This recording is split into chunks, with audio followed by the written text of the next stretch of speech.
এই সহজ পদ্ধতিটা করে তোমরা কিন্তু বাড়িতে এনার্জি চেক করে নিতে পারো।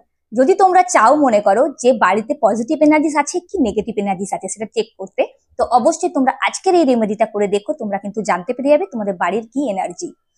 এর জন্য তোমাদের যেটা করতে হবে, তোমরা কি করবে, হাতের মধ্যে একটা ফ্রেশ লেবু নেবে। লেবু নেওয়ার পর সারা বাড়িতে কিন্তু তোমরা ঘুরবে, এমনকি ওয়াশরুমেও। তারপর রাত্রিবেলায় যখন তোমরা শোয়ার জন্য যাবে তখন তোমাদের বালিশের পাশে রেখে দেবে লেবুটা, অথবা তোমরা তোমাদের পিলোর নিচেও কিন্তু রেখে দিতে পারো। তারপর সকালে যখন তোমরা ঘুম থেকে উঠবে, যদি দেখো যে লেবুটা শুকিয়ে গেছে, জাস্ট নর্মালি যেরকম হয়, তার মানে তোমাদের বাড়িতে ভগবানের বাস, পজিটিভ এনার্জিস আছে। কিন্তু যদি দেখো যে লেবুটা খারাপ হয়ে গেছে, সেক্ষেত্রে কিন্তু জানবে বাড়িতে শয়তানের বাস, মানে নেগেটিভ এনার্জিস আছে।